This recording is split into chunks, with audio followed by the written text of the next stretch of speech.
وہ واچ مین نے انہیں گھسیٹتے ہوئے روڈ پر لا کر چھوڑ دیا امام احمد کے. وہ اف کر کے اسے کچھ نہیں بولے. وہ وہاں پر جہاں چھوڑ دیا تو وہاں پر ایک بیکر پاس ہو رہا ہوگا, تو اس نے دیکھا کہ ایسا کچھ ہو رہا ہے. تو وہ بیکری والے انسان نے, وہ بیکر نے امام احمد کو کہا کہ تم اگر چاہو تو ایک رات میری بیکری میں پناہ لے سکتے ہو, مطلب ٹھہر سکتے ہو, رک سکتے ہو.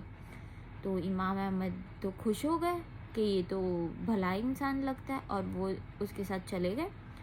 اور جب وہ اس کے ساتھ گئے تو اس نے انہیں جگہ دے دی, اور وہ آرام کر رہے تھے, اور وہ بیکر کو دیکھ رہے تھے, نوٹس کر رہے تھے کہ کیا کر رہا ہے.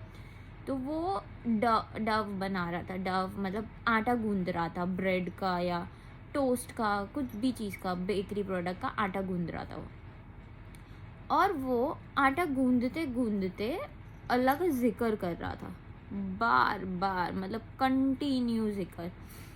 اللہ کا ذکر ایسے کر رہا تھا نا وہ کہ رک ہی نہیں رہا تھا, کنٹینیو ذکر. اینڈ اٹ واز لائک سبحان اللہ, الحمد للہ, لا الہ الا اللہ, اللہ اکبر, on a continued note. سبحان اللہ, الحمد للہ, لا الہ, اللہ اکبر. یہ on a continued note سننا, انسان اپنے کام میں مشغول ہے اور وہ کنٹینیو اللہ کو یاد کر رہا ہے, کنٹینیو. یہ سارے الفاظ, ان کا معنی, سبحان اللہ, کیا معنی ہے ان الفاظوں کا. اور وہ بار بار بار بار یہ الفاظ بول رہے ہیں, اور امام احمد اسے بیٹھ کے سن رہے ہیں, اور ہی از شاک کہ وہ کنٹینیو یہ ساری ورڈز, یہ تسبیح پڑھے جا رہا ہے, پڑھے جا رہا ہے, پڑھے جا رہا ہے, نہ رک رہا ہے, نہ تھک رہا ہے, بس اپنے کام میں مشغول ہے اور پڑھے جا رہا ہے.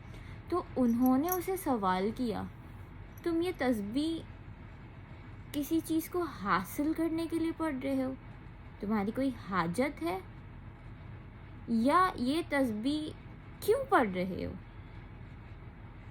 تو وہ بیکر نے جواب دیا, کیوں پڑھ رہے ہو اس کا تو مجھے نہیں پتہ, اور نہ ہی میری کوئی حاجت ہے.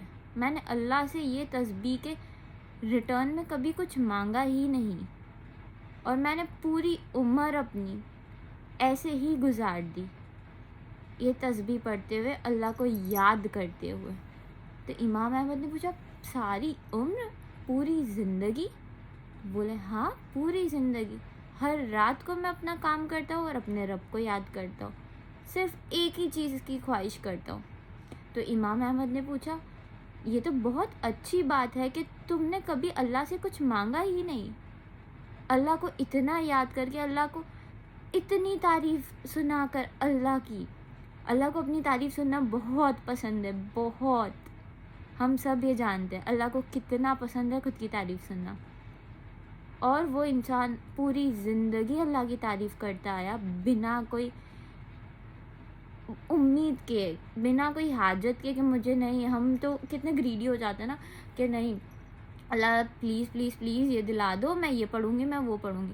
بٹ وہ انسان نے تو ایسا کچھ نہیں کیا, اس نے صرف پڑھتے گیا, پڑھتے گیا, پڑھتے گیا, اور صرف ایک ہی چیز کی خواہش کی.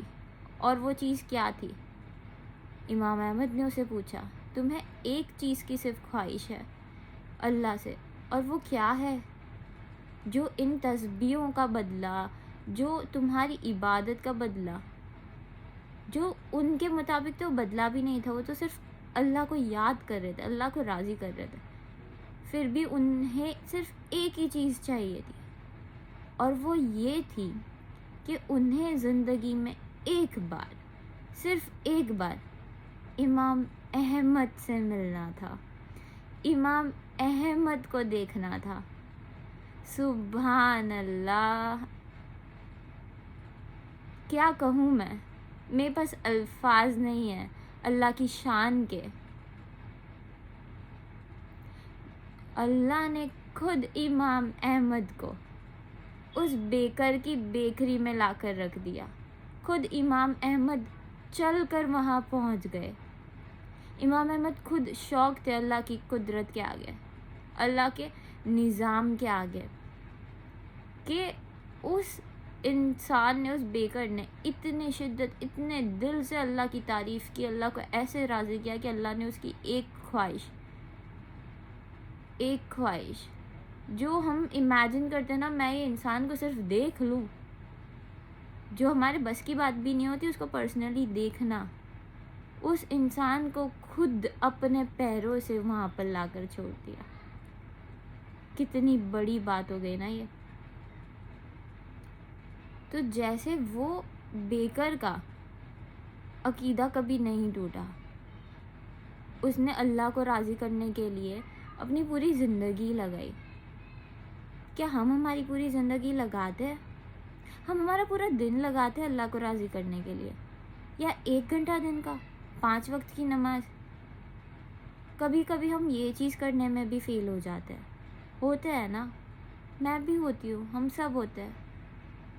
تو ہمیں یہ قصہ سن کر ہمارا یقین، ہمارا سب کچھ، ہمارا اللہ، اس کو راضی کرنے کے لیے پاگلوں کی طرح پیچھے لگ جانا چاہیے نا. بس زندگی کا ایک مقصد بنا لینا چاہیے کہ میرا اللہ مجھ سے راضی ہو جائے، اور کوئی زندگی کا کچھ مقصد نہیں ہونا چاہیے، صرف اور صرف اللہ راضی ہو جائے. اللہ راضی ہے تو سب کچھ راضی ہے. مجھے تو جنت کی بڑی طلب ہے، اور میں چاہتی ہوں جنت میں میرے امی ابو، میرے بڑے پاپا، بڑے ممی، دادا دادی، نانا نانی، بھائی بہن، میرا پورا خاندان، میرے دوست، آپ لوگ جو میرے ساتھ جڑے ہیں، ہم سب لوگ جنت میں ساتھ ہو. کتنی خوبصورت ہوگی وہ دنیا کہ ہم سب جنت میں ساتھ ہیں. تو ہمیں یہی چیز پر قائم ہونا ہے کہ ہمارا یقین اللہ ہمیں وہ چیز دے گا ہی جو ہمارے حق میں بہتر ہے. اللہ کبھی ہمیں ایسے ڈس اپوائنٹ نہیں چھوڑے گا. اگر وہ چیز ہمارے بہتری کے لیے ہے تو ہمیں ملے گی ہی. میں نے آج اپنے شوہر کے لیے دعا کی، حق اللہ میں نے کی، میں ایگزامپل بھی دے رہی ہوں، اور وہ چیز میں نے کی.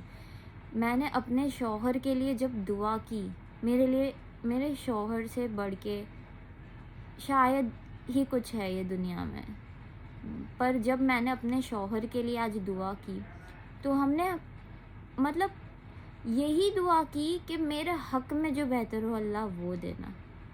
آج وہ میرے حق میں بہتر ہے تو اللہ نے مجھے ترنت نواز دیا. اگر نہیں ہوگا تو تھوڑے وقت کے بعد نوازیں گے، صحیح وقت پر دیں گے.